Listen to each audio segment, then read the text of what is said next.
Et merci pour votre présence à tous, ici ou à distance. Je vais donc vous présenter mes travaux qui traitent des problèmes d'apprentissage statistique, de modèles multitâches, de processus gaussiens, que j'ai eu la chance d'effectuer sous la direction de Servan-G et le co-encadrement de Pierre Latouche et Benjamin Gage. Alors avant de plonger un peu plus en profondeur dans les détails techniques, j'aimerais revenir sur les origines de ce projet qui vient à la base d'une réflexion en regardant quelques papiers de la littérature du monde des sciences du sport, qui récemment montraient que en retraçant les carrières d'une dizaine de milliers de sportifs, ils ont montré en fait une très faible association entre la performance dans les jeunes années, 11, 12, 13 ans, et la performance de haut niveau à l'âge adulte. Et autour de ces réflexions et des discussions avec des personnes à l'INSEP, des collègues et des cadres techniques en charge de l'identification des jeunes sportifs à fort potentiel pour le haut niveau, on a eu l'idée de travailler autour de ce sujet-là parce qu'ils éprouvaient le besoin des fois d'avoir peut-être des indicateurs quantitatifs, objectifs, pour les aider dans leur prise de décision. Peut-être pour un premier tri à large échelle en tout cas, avant de passer plus dans le détail. En parallèle, une opportunité, la Fédération française de natation nous a proposé d'utiliser une base de données de grande dimension qu'ils avaient recueillie depuis 2002 jusqu'à nos jours, qui recueillait les performances en compétition effectuées sur le sol français et de la plupart de leurs licenciés. Et on s'est dit qu'il y avait certainement quelque chose à faire au croisement de ces deux choses. Les données, donc, je vous l'ai dit, qui ont constitué la matière première de cette thèse et dont je vais parler tout au long de cet exposé, seront de ce type-là, c'est-à-dire des données d'âge et de performance. En abscisse, j'ai donc l'âge de 10 à 20 ans, donc une période pendant laquelle la progression est en général la plus importante pour des jeunes nageurs, et en ordonnée des performances chronométriques dans ce cas de figure sur un 100 mètres nage libre dans cet exemple. Et là, donc en rouge, on a des points pour un individu, un nageur. Donc à chaque point rouge est associé un âge et une performance qu'il a fait en compétition à ce moment-là. On voyait, d'un point de vue mathématique, on a accès à des séries temporelles qui ont une vraie particularité quand on regarde avec un deuxième individu, ici que je vous ai affiché, c'est qu'elles sont extrêmement irrégulières. Évidemment, on ne peut pas demander à des nageurs au même âge de faire des compétitions, et donc ils n'ont pas le même nombre de points de temps chacun, ils n'ont pas la même position de leur temps d'observation. En bref, ils sont potentiellement très durs à comparer entre eux. Et si j'en rajoute encore un, ça devient pire. Donc on va avoir dans cette base de données les caractéristiques suivantes. On va avoir un grand nombre d'individus, un grand nombre de nageurs, plusieurs milliers, voire dizaines de milliers dans certaines disciplines, et très peu, relativement peu, d'observations par individu, c'est-à-dire quelques dizaines, en grand maximum quelques centaines de points de compétition, qui peuvent aussi constituer des problèmes techniques, mais on verra qu'on a essayé de tirer ça à notre avantage dans la suite, pour les méthodologies. Alors, évidemment, la question qu'on se pose, c'est pas qui est le prochain champion olympique. Il faut essayer d'être un peu plus cadré, un peu plus modeste dans nos questions. On a essayé de se poser trois grandes questions. Donc, la première était, existe-t-il des profils types de progression? Existe-t-il des grands groupes, des maturités potentiellement précoces, tardives, et qui nous permettraient de classifier ainsi les nageurs? C'est une question qu'on a traitée dans une première analyse exploratoire dans le chapitre 2 de ma thèse, et puis dans un papier en 2018. Ensuite, on s'est demandé est-ce qu'il était possible, en ayant quelques observations pour un jeune nageur, de faire des prédictions sur sa performance future. Et des prédictions probabilistes, parce que c'était quelque chose qui me tenait à cœur. Quand on prend des décisions, c'est toujours bien de pouvoir quantifier l'incertitude de ces prédictions. Une réponse qu'on a essayé d'apporter dans un article soumis cet été à Stat & Computing. Et la dernière, qui est un peu au croisement de ces deux questions, qui est si jamais on a mis en évidence des structures de groupe et qu'on a été capable de faire des prédictions, peut-on utiliser ces structures de groupe pour encore améliorer ce qu'on fait? Et là, du coup, c'est vraiment les nouvelles fraîches. C'est quelque chose qui a été soumis au JMLR il y a environ 2 semaines. Et on verra qu'on peut déjà dire des choses intéressantes de ce côté-là. Alors, première chose, je vous ai affiché en teasing un espèce de sac de nœuds ici, parce que ça correspond à ce que j'ai comme matière première à gérer, c'est-à-dire là, les fonctions lissées de tous les nageurs. Alors, je vous en ai affiché 50, il faut garder à l'esprit que j'en ai plusieurs milliers. Est-ce qu'il y a des structures de groupe là-dedans? Alors, à l'œil nu, c'est pas complètement évident. Et on voit une première chose, c'est qu'il va déjà falloir, vis-à-vis du fait que je vous ai montré les données brutes tout à l'heure, présenter une représentation commune de ces données. Parce qu'en l'état, on ne peut pas les comparer directement entre elles. Alors assez naturellement, ce qui va sortir, c'est l'utilisation de données fonctionnelles. Si on ne peut pas comparer directement les séries temporelles entre elles, on va pouvoir définir une fonction qui, en un sens, est la plus cohérente possible, la plus proche des points d'observation, et ainsi faire ça pour tous les nageurs. Et à ce moment-là, on aura pour chaque nageur une fonction Donc dans tout le reste de l'exposé, je vais parler indifféremment d'individus, de nageurs, de courbes, de fonctions. Ça représente à chaque fois le même objet, représentatif d'une personne. Et maintenant, on a une représentation qui est homogène. Alors certes, les fonctions sont des objets infinidimensionnels, potentiellement compliqués à manipuler, mais au moins on a des représentations homogènes qu'on peut comparer entre elles. Un procédé classique pour faire ça dans l'analyse de données fonctionnelles, c'est d'utiliser une décomposition dans une base de fonctions, typiquement les B-splines. Et c'est ce qu'on a procédé dans un premier temps. Une fois qu'on avait ça, on a essayé d'appliquer un algorithme classique de la littérature et très utilisé de cette littérature, FunHDDC, présenté par Bouveron et Jacques en 2011. Et donc on a essayé de présenter un clustering de courbes de nos nageurs dans cette circonstance-là. Et on s'est aperçu, en utilisant directement ça, que ce n'était pas forcément satisfaisant. On avait surtout une stratification qui se faisait juste par le niveau. Donc les meilleurs, les un peu moins bons, un peu moins bons. Et donc on a eu l'idée d'utiliser à la fois les courbes brutes de performance et leurs dérivés, pour apporter une information sur les tendances, sur la vitesse de progression. Et on a eu des profils assez intéressants dont on a discuté assez longuement avec les experts de la natation et qui correspondaient à ce qu'eux ils observaient en pratique. Et ces conclusions, je vais vous les donner. Des personnes qui sont très performantes tout le temps, depuis très jeunes, et qui sont typiquement dans les canaux de détection. Des personnes qui ont des performances plus modestes et qui les conservent. Et puis deux groupes qui nous intéressent vraiment, avec des performances bonnes, mais pas complètement excellentes dans un jeune âge, et qui va se distinguer aux alentours de 15-16 ans. Certains vont stagner ou régresser un peu, et d'autres vont rattraper leur retard avec une maturité tardive, et pourraient, eux, atteindre le haut niveau. Et c'est vers eux qu'on peut penser les problématiques de détection devraient se focaliser. Alors justement, sur ces groupes-là, on va essayer, nous maintenant, de passer au niveau de l'individu, parce qu'on a des moyennes de groupes, on voit des fonctions qui sont assez cohérentes, qui sont bien décroissantes, parce que la performance augmente avec l'âge, évidemment, enfin, donc le temps diminue.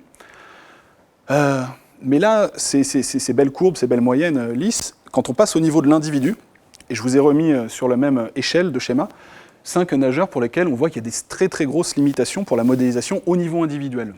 Vous voyez que ça part un petit peu dans tous les sens. On va avoir des très forts effets de bord, dans les décompositions B-spline notamment, une grosse sensibilité à la parcimonie d'échantillonnage, et on peut avoir assez facilement des gens qui partent, qui font le 100 mètres en 2 secondes à 20 ans, voire même un temps négatif, ça peut arriver. C'est des choses qu'on aimerait éviter de dire quand même, parce qu'on n'y croit pas trop.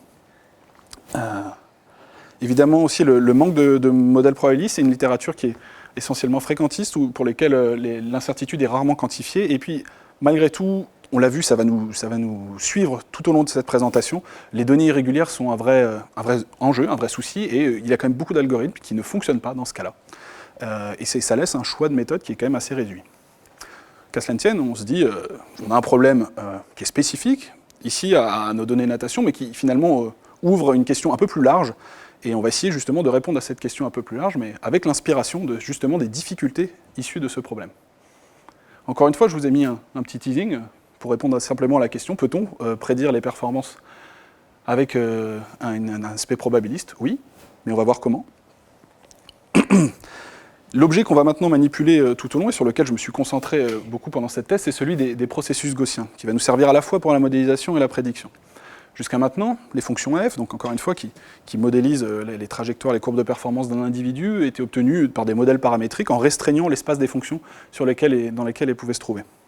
L'approche par processus gaussien, il ne restreint pas l'espace de fonctions, il va juste mettre une probabilité de distribution, une distribution de probabilité plutôt, sur l'espace des fonctions, et favoriser ainsi certaines propriétés qu'on semble souhaitables pour nos fonctions. L'exemple des tendances, des régularités, ou tout un tas de propriétés qu'on peut penser sur les fonctions. Et on va donc utiliser un processus gaussien pour ça, que je note généralement GP, et qui va être caractérisé par seulement 2 éléments, comme tous les objets gaussiens, c'est-à-dire sa fonction moyenne, on va revenir dessus, et sa fonction de covariance dans laquelle on va typiquement coder les propriétés qui nous intéressent, car les processus gaussiens sont une méthode à noyau, et on va pouvoir faire tout un tas de choses à ce niveau-là.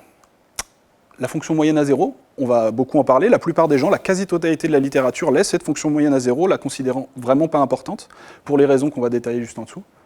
Je vais essayer de démontrer dans toute la reste de cet exposé à quel point pour moi c'est une erreur, parce qu'on peut vraiment en faire quelque chose d'intéressant. En tout cas, il y a vraiment une opportunité là-dedans. Alors une petite visualisation parce que ça va mieux, là je vous ai mis chaque courbe de couleur et une réalisation d'une de ces fonctions d'un même processus gaussien, centré en 0, vous le voyez, puis avec une certaine fonction de covariance qui rend les fonctions assez lisses. Et comment ça se passe dans le cas gaussien? On a une distribution a priori sur nos fonctions, on pense qu'elle se trouve ici. Une fois qu'on a des données, on peut calculer la loi a posteriori donc sur les données, excusez-moi, on conditionne sur les observations, les petits points en noir sont les observations, et nos fonctions sont donc contraintes de passer par ces points d'observation. Elles font leur vie entre les deux, mais à chaque fois elles doivent revenir à ces points d'observation. Donc c'est vraiment intéressant, c'est en ça qu'on n'utilise pas d'habitude la moyenne, parce qu'on se dit à quoi sert de spécifier une moyenne? On est déjà contraint de passer par certains points. On peut aussi exprimer cette chose-là en termes de prédiction, non plus des réalisations de fonctions. Donc on peut afficher la fonction moyenne en bleu avec des intervalles de crédibilité à 95% en gris, et c'est une visualisation que je reprendrai dans toute la suite de l'exposé. Alors là, on a vraiment quelque chose d'intéressant, on a une modélisation non paramétrique, probabiliste, qui est vraiment ce qu'on a envie de mettre en place. Un aspect quand même à garder en tête, une limite fondamentale des processus gaussiens, c'est leur complexité algorithmique, qui est cubique en le nombre d'observations. Alors c'est pas forcément un aspect que je vais développer plus que ça dans la thèse, mais il y a des questions vis-à-vis de ça, on pourra en discuter. C'est pas là-dessus que je vais me concentrer. Et surtout, je voudrais insister sur le fait que les processus gaussiens, la régression par processus gaussien, c'est une méthode vraiment fine, vraiment intéressante théoriquement, parce qu'on utilise des objets infinidimensionnels, et normalement, on a évidemment des gros problèmes de calculabilité, mais elle est, grâce à sa propriété gaussienne, plus exactement, faire une inférence sur un nombre fini de points, finalement, nous permet de déduire des propriétés qui sont aussi valables dans la dimension infinie. Donc c'est un modèle qui présente à la fois une vraie sophistication mathématique et une calculabilité en pratique. Et c'est pour ça qu'on s'est rendu compte qu'une bonne partie des algorithmes de machine learning ont des liens, peuvent être soit une approximation, soit un cas particulier de processus gaussiens, et notamment un résultat en 94 sur les réseaux de neurones qui dit qu'un perceptron avec un nombre infini de neurones tend vers un processus gaussien, et ce résultat a été étendu en 2018 au cas des réseaux de neurones profonds. Alors, on a une modélisation qui nous intéresse vraiment, on a essayé pour un nageur, pour lequel on observe les 5 premiers points, de faire des prédictions sur la suite. Et ce qu'on voit, c'est que directement, la prédiction, si on n'a pas beaucoup de points d'observation, elle va plonger à zéro avec une très très grande incertitude. Alors à mesure qu'on ajoute des points d'observation, d'accord, ça vient se caler autour, ça a vraiment un comportement très intéressant. Donc ça fait un très bon lissage, une très bonne modélisation. Par contre, en termes de prédiction, c'est vraiment très limité. Du fait qu'on a peu, pour chaque individu, de points d'observation, on en revient à cette difficulté. Et c'est là où l'idée m'est venue, où justement l'inspiration est venue du problème sportif, parce que je me suis dit, qu'est-ce qui ressemble plus à un nageur, a priori, qu'un autre nageur? Pas grand-chose. En tout cas, ils partagent des traits communs extrêmement importants. Donc on peut penser qu'il y a un concept, le fait d'être nageur, qui déjà apporte une information. Et ensuite, chaque individu étant différent, il va y avoir une information spécifique à cet individu.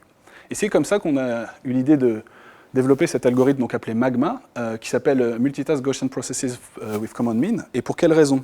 Multitâche, ça vient du fait qu'on va modéliser tout le monde d'un coup. Parce que des tâches, c'est aussi un synonyme pour individu. Donc on va utiliser plusieurs individus d'un coup, avec un cadre de processus gaussien et une moyenne commune. Parce que les choses qui vont partager cet individu, c'est un processus moyen qu'ils vont avoir en commun.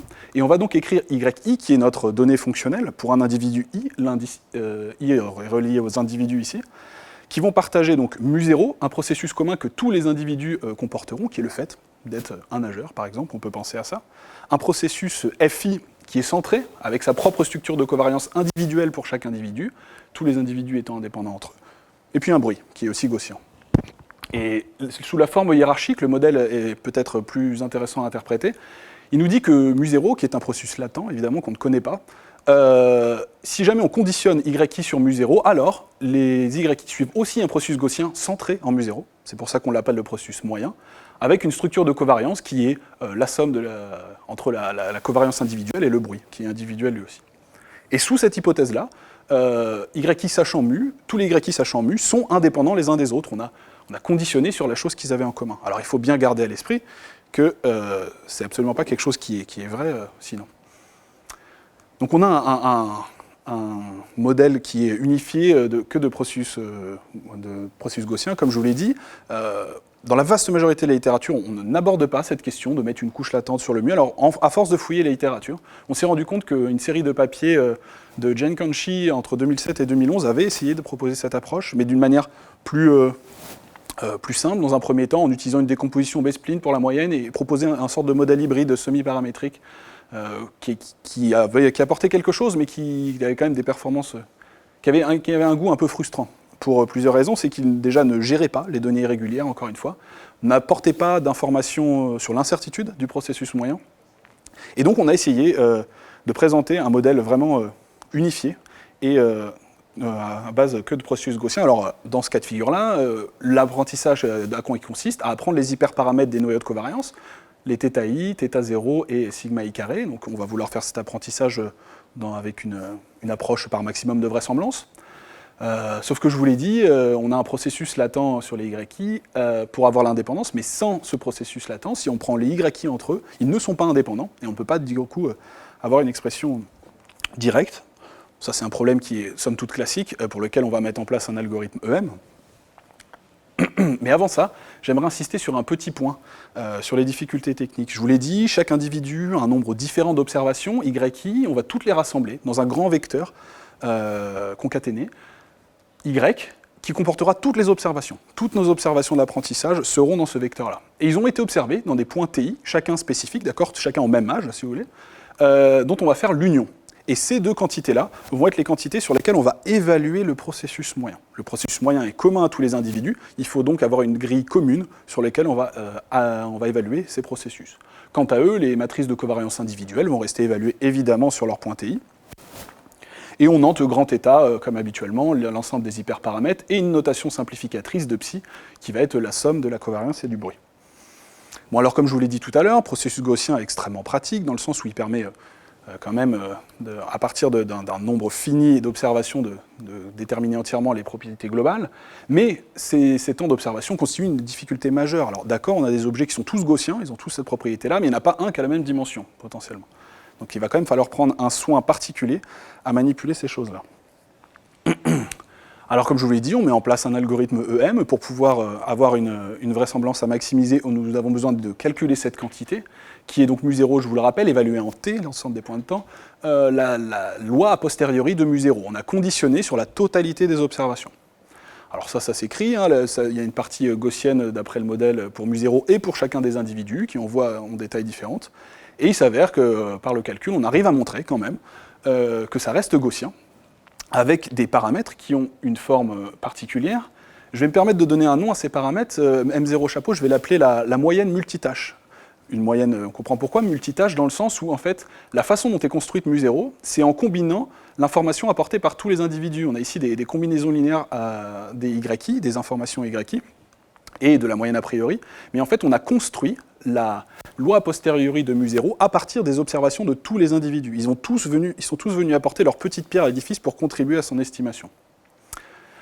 Il faut noter quelque chose ici de très important, c'est que ces vecteurs d'observation ne sont pas de la bonne dimension normalement pour être vus avec la moyenne, et on n'a pas été obligé naturellement par le calcul, en le posant proprement, on se rend compte que ça revient à augmenter ces vecteurs de taille TI avec des zéros aux endroits où on est non observé.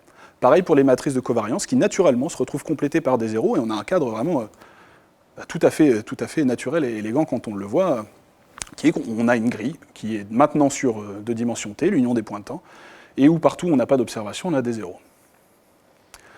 Bon bah, à partir de ça, c'est vraiment pratique. On va pouvoir utiliser ça dans notre étape M maintenant, pour mettre en place notre quantité à maximiser. Donc on va avoir la loi jointe des Y et des mu0. Mu0 n'étant pas observé, on va prendre l'espérance sur mu0, c'est bien classique, et là on va avoir... Donc quand on calcule ça explicitement, on a une expression analytique que l'on peut maximiser et qui a une forme assez intéressante.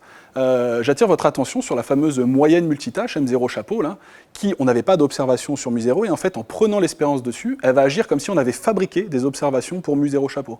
Alors c'est assez intéressant, ça va agir à la fois dans cette équation-là et puis vu qu'on n'oublie pas que les processus YI ont une moyenne qui est censée être mu0, et ben, ces fameuses observations fabriquées, si je peux parler voilà, un peu avec les mains, se retrouvent à ces quantités-là. Un terme apparaît aussi, en plus des vraisemblances gaussiennes, c'est ce terme de trace, une renormalisation de trace des matrices de covariance multitâches vis-à-vis de la matrice de covariance a priori, qui est vraiment caractéristique de tous nos travaux et de tous nos problèmes. On les retrouvera dans la suite à chaque fois du fait qu'on est dans le monde des processus. Donc vous l'avez vu, dans ce cas de figure-là, il n'y a aucun souci, tous les objets ont leur dimension propre, mais surtout... je voudrais attirer sur votre attention que ce n'est pas un problème qu'ils aient chacun leur dimension, parce qu'ils interviennent tous dans des termes qui sont indépendants les uns des autres. On a une somme avec des objets qui sont tous évalués sur T et surtout qui ne dépendent tous que de mu0 et une somme je vais y arriver, d'objets qui ne dépendent tous que de I avec une somme sur I, c'est-à-dire qu'on peut maximiser cette quantité-là indépendamment les unes des autres et ça nous fait, alors en fonction des hypothèses on en reparlera, 2 ou m plus 1 problèmes d'optimisation numérique à traiter et des choses qu'on peut faire par descente de gradient, ce genre de choses. Et on a en plus une propriété très intéressante, c'est qu'on a des gradients analytiques pour cette quantité, ça se calcule assez gentiment. C'est ceux qu'on utilise dans la version actuelle de notre code, l'algorithme BFGS, si j'y arrive correctement, qui marche plutôt bien.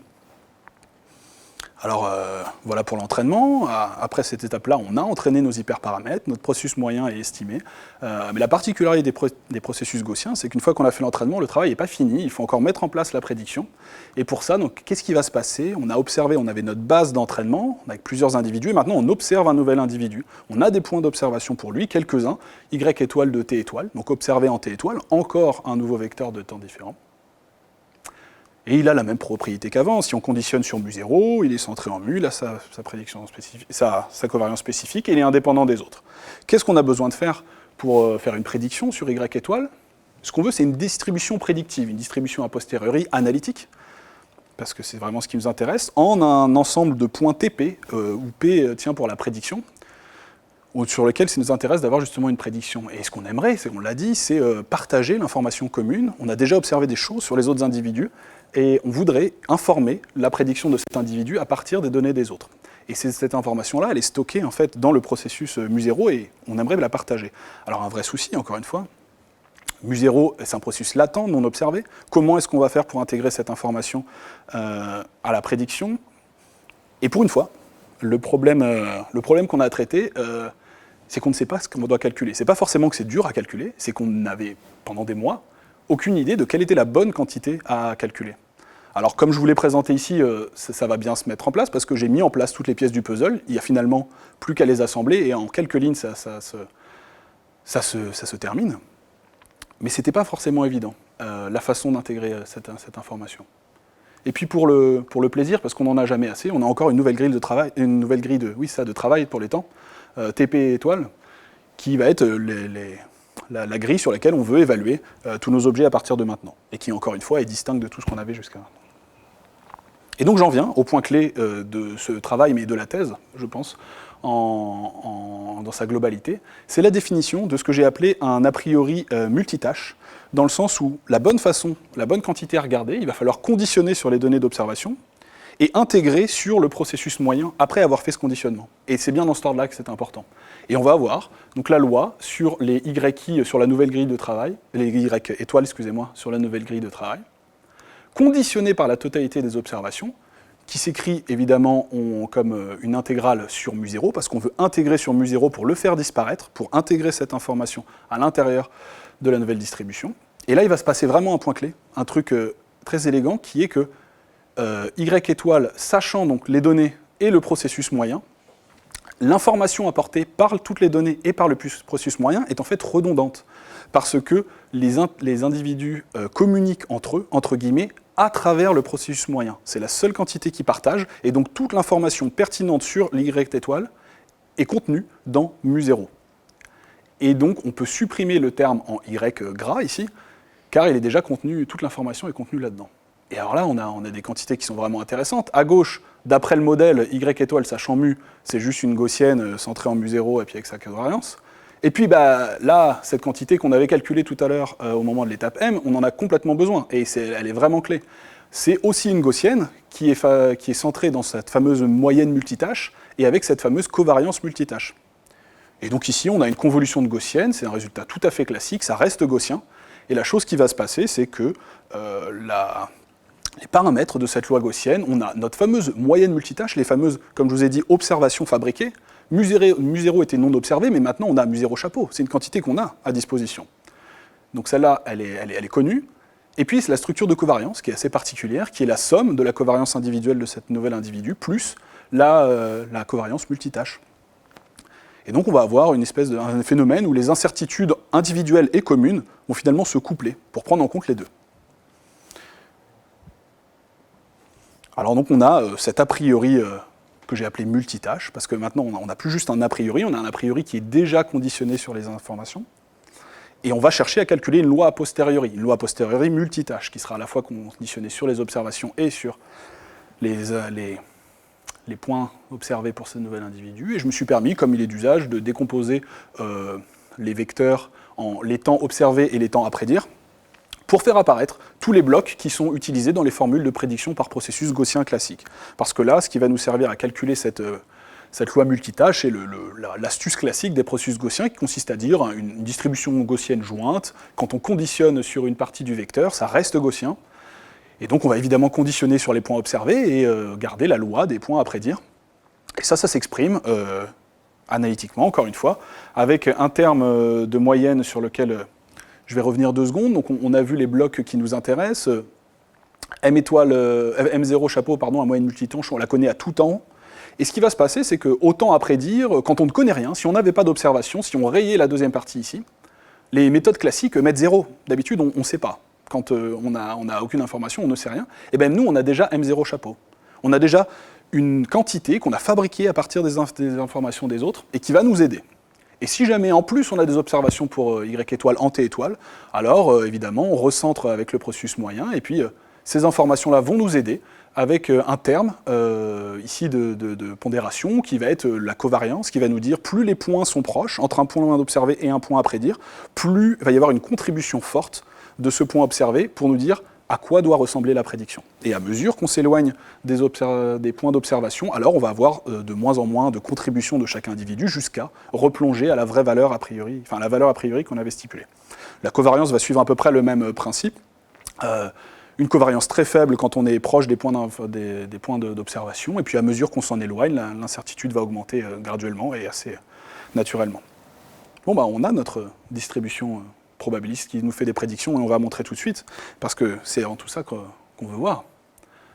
Même donnée, en noir les points observés pour un individu, en rouge les points qu'on cherche à prédire, c'est des points qu'on sait cacher évidemment, c'est la vérité. Le processus gaussien, tant qu'on lui donne des points d'observation, c'est très bien, il lise très bien, incertitude faible, et il plonge à 0 dès qu'on n'a plus d'informations. Dans notre cas de figure, à droite, l'algorithme Magma, on a évidemment des performances beaucoup plus intéressantes, on va aller beaucoup plus près des observations, et ça se passe comment? Parce qu'en fait, cette prédiction, elle est en 3 régimes, si on peut dire. Un premier régime, où ça se passe exactement comme le processus gaussien, on a des informations sur tout le monde, celles de l'individu spécifique prennent le pas, c'est elles qui sont les plus importantes. Un régime où on n'a plus d'observations pour l'individu, ce qu'on cherche à prédire, mais on a encore des observations de la base de données d'entraînement, et les autres vont venir à la rescousse, vont venir sauver, et le processus va finalement aller se caler sur la moyenne de tous les individus, en l'absence de données supérieures. Et un troisième régime où on n'a plus de données du tout, et là, évidemment, il se remet à se comporter comme un processus gaussien, c'est en l'absence de toute information, il va plonger vers ce qu'on lui a dit tout au début, avec une incertitude qui augmente assez fort. Bon, donc on est vraiment content, on a mis en place une méthode de prédiction assez intéressante. Et puis si je reprends le petit exemple que j'avais tout à l'heure sur un nageur où j'avais les 5 premiers points, vous vous rappelez tout à l'heure, ça plongeait à 0 avec une grosse incertitude, et bien là, vous voyez, quand on n'a pas d'infos, on va déjà se mettre à une moyenne qui est tout à fait cohérente par rapport à ce qu'on pourrait attendre, et qui va se trouver, si au cours de sa carrière, on observe maintenant qu'il a fait des nouvelles performances, on avait dit quelque chose qui était déjà pas très loin, et qui n'était pas très loin dans l'intervalle de crédibilité, j'y tiens. On était à l'intérieur des prédictions qui étaient probables, alors que tout à l'heure, même l'intervalle de crédibilité était très loin des vraies données. Alors quelques résultats supplémentaires sur des simulations, des jeux de données, donc sans répétition, ce sera le cas dans toutes les simulations, des résultats en erreur quadratique moyenne. Donc je vous avais parlé tout à l'heure des articles de Chi qui proposaient une méthode qui permettait déjà de faire des premiers pas, donc c'est l'algorithme GPFDA, auquel on s'est comparé, et à une régression gaussienne classique. On voit qu'en erreur quadratique moyenne, on y gagne beaucoup, c'est rassurant. Dans l'estimation de mu0, qu'on peut aussi évaluer, est-ce qu'on fait une bonne estimation de processus moyen, on y gagne beaucoup. Alors par contre, voilà, évidemment, les GP n'estiment pas de processus moyen, et puis cette approche ne quantifiait pas l'incertitude, donc on ne pourra rien dire sur l'incertitude. Puis ce score, que j'ai appelé la couverture d'intervalle de crédibilité, qui est combien, en vrai, de nombre de points observés tombe dans les intervalles de crédibilité à 95%. Donc c'est un chiffre qu'on veut être le plus proche possible de la valeur théorique, 95, et pour lequel on a des valeurs tout à fait satisfaisantes, à la fois en prédiction et pour l'estimation de mu0. Un petit point sur les dégraphes du dessus. qui nous montre une chose, qui nous montre quoi? Déjà que, évidemment, là, on a des performances qui sont bien plus intéressantes pour notre algorithme que pour les alternatives, mais surtout une chose, c'est que déjà, avec très peu d'individus, si on a 5 individus dans notre base d'entraînement, qu'on en ait 5 ou 200, on a déjà beaucoup d'informations. Les prédictions en soi, ce n'est pas tant le fait qu'on ajoute beaucoup et toujours plus d'individus qui va nous aider, c'est déjà le fait qu'on nous dise quelque chose. Mettre un aspect multitâche, partager quelque chose, même avec très peu d'individus, fait toute la différence. Et ensuite, on va affiner. On va affiner comment? Parce qu'on voit qu'augmenter le nombre d'individus M, c'est par contre améliorer très nettement la qualité d'estimation du processus moyen. Et ça, on s'en doute. On va apporter chaque individu une petite brique d'estimation à mu0, donc cette qualité va augmenter. Et plus on a un mu0 performant, plus la prédiction finale sera performante, mais le point clé était déjà dans le partage. Voilà pour l'algorithme Magma. On a dit, dans nos données, on a des structures de groupe, on a mis en place un algorithme de prédiction. Est-ce qu'il ne serait pas possible de combiner ces deux approches maintenant pour utiliser les structures de groupe d'un jeu de données qu'on aurait mis en évidence afin d'aider les prédictions? Et encore une fois, je vous ai mis un petit teasing. Pour le nom, on avait fait fort avec le premier, on avait fait beaucoup plus simple pour le deuxième. On utilise Magma, on veut rajouter une composante clustering, on va l'appeler Magma Clust. Et vous allez vite comprendre que donc, je vous ai remis la slide tout à l'heure du modèle pour Magma. Qu'est-ce qu'on a fait? On ajoute donc cette composante clustering en disant les individus vont être regroupés, chacun dans un cluster qui leur est spécifique, et chaque cluster, donc on fait intervenir des variables de clustering ZI qui suivent une loi multinormale, donc on est dans le monde des modèles de mélange gaussien qu'on connaît. Et on dit que voilà, si un individu I appartient à un cluster K, alors il a un processus moyen spécifique, mu-K, et chaque classe a un processus spécifique à lui, avec sa propre moyenne a priori, sa structure de covariance. Les clusters donc, ont des processus indépendants entre eux.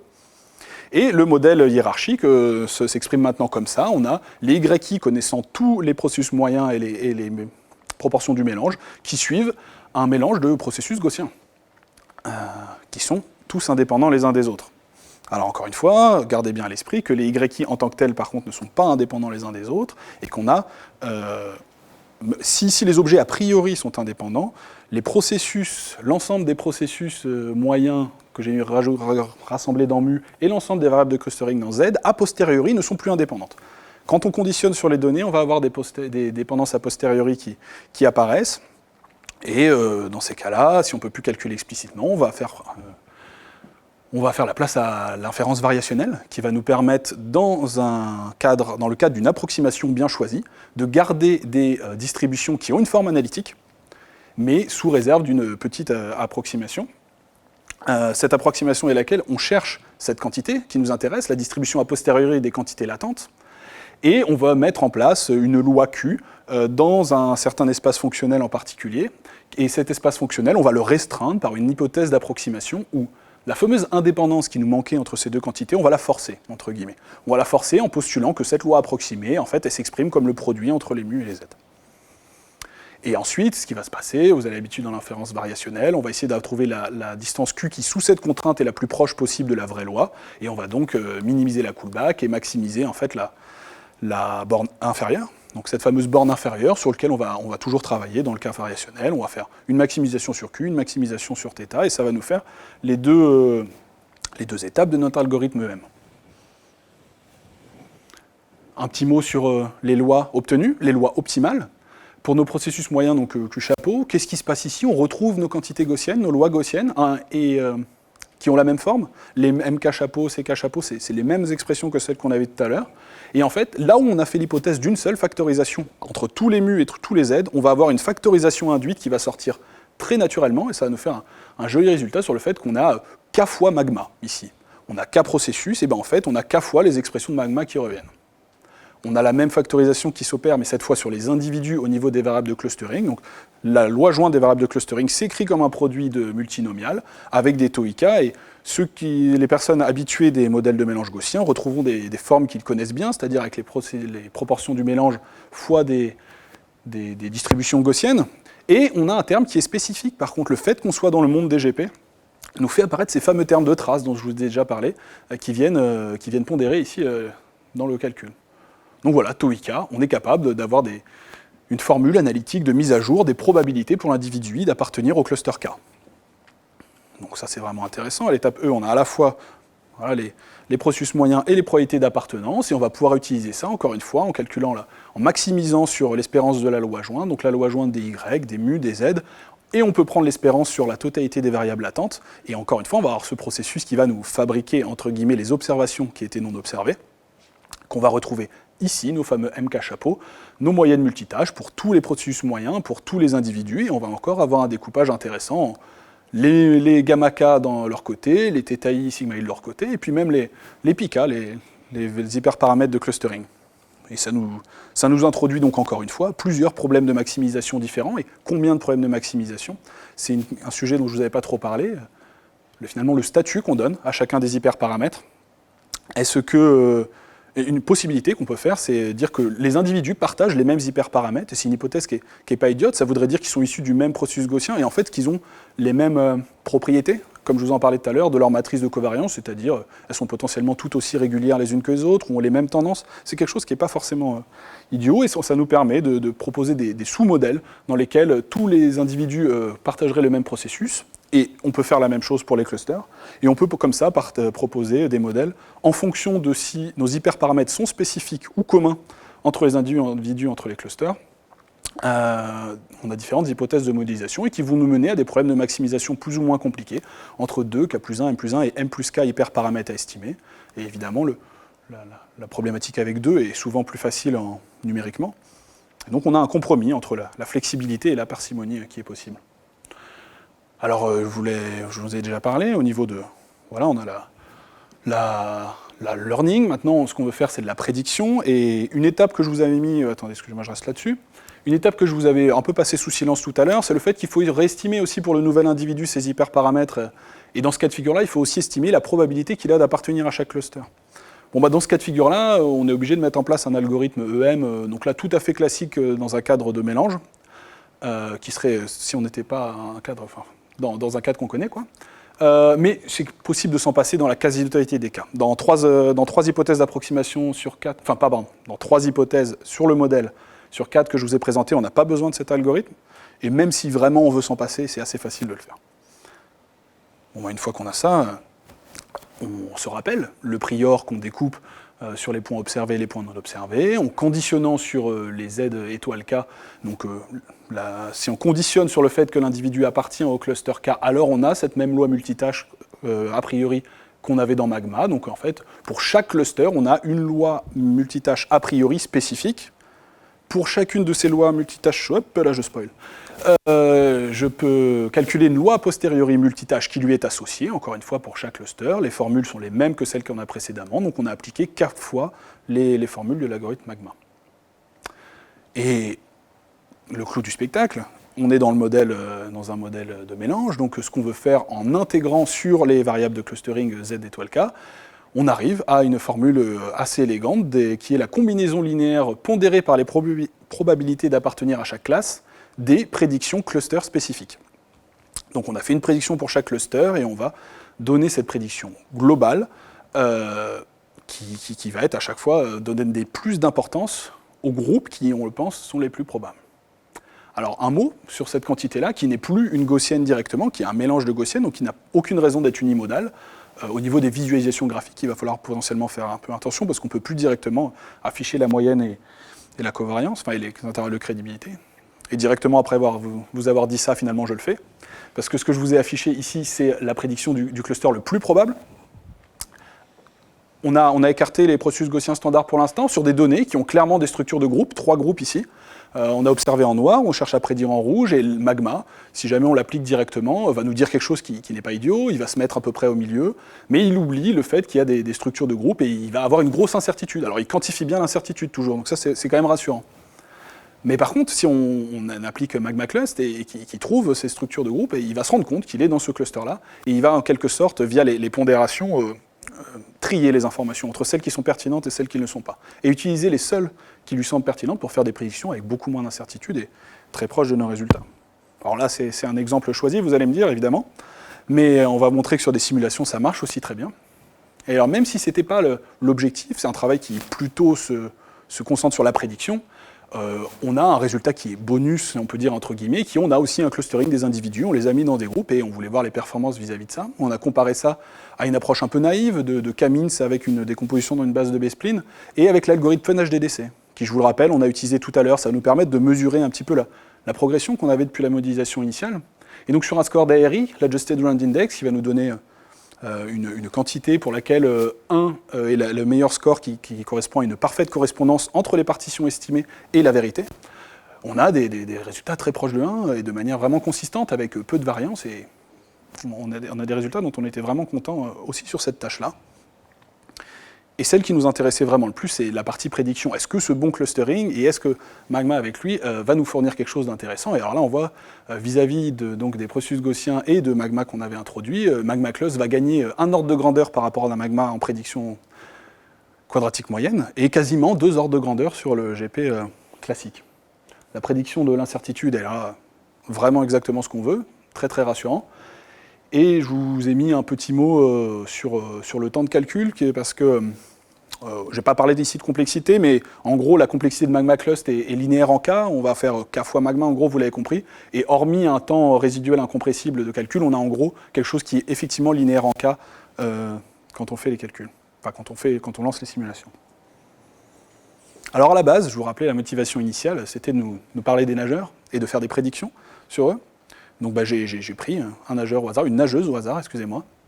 Donc avec ces points observés, ceux-là je me les suis cachés, d'accord, ils ont vraiment existé, mais je me suis caché, j'ai essayé de les prédire par une régression standard par processus gaussien, vous vous rappelez. On plonge à 0 et on n'est plus dans l'incertitude. Ensuite avec Magma, on a déjà quelque chose de beaucoup plus intéressant, des prédictions qui se rapprochent de la vérité, on est dans l'ensemble d'incertitude, on va vers ce processus moyen. Et pareil, je n'ai pas insisté sur ce processus moyen, mais lui aussi fournit une information supplémentaire. Et j'affiche jamais l'incertitude, mais on a aussi l'incertitude sur mu0, qui peut être intéressante parce que ça va nous dire, je vous l'ai dit tout à l'heure, qu'est-ce que c'est qu'un nageur lambda, qu'est-ce que c'est qu'un nageur dont on n'aurait pas d'autres informations que ça. Et un point que j'ai trouvé rigolo, c'est que j'ai comparé, donc j'ai une base de données femmes, une base de données hommes, et que ce processus moyen, à 20 ans, il arrivait à des valeurs qui étaient 5 secondes d'écart entre les hommes et les femmes. Et j'ai été regarder le record du monde à 20 ans entre les hommes et les femmes, et il y a 5 secondes d'écart. Alors il ne faut pas surinterpréter ce truc-là, mais j'ai trouvé ça assez marrant de voir que ce processus moyen nous disait un truc, nous disait quelque chose sur la base de données en question, qui avait une cohérence aussi dans le monde réel. Et quand on passe à Magma Cluster, le comportement que je vous ai déjà présenté, donc on a un découpage en 5 clusters, et on voit qu'une fois que le bon cluster a été identifié, on a une performance qui s'est encore améliorée, avec une incertitude qui s'est réduite, parce qu'on a quelque part mis de côté l'information non pertinente des clusters supplémentaires et des individus auxquels on ne ressemble pas.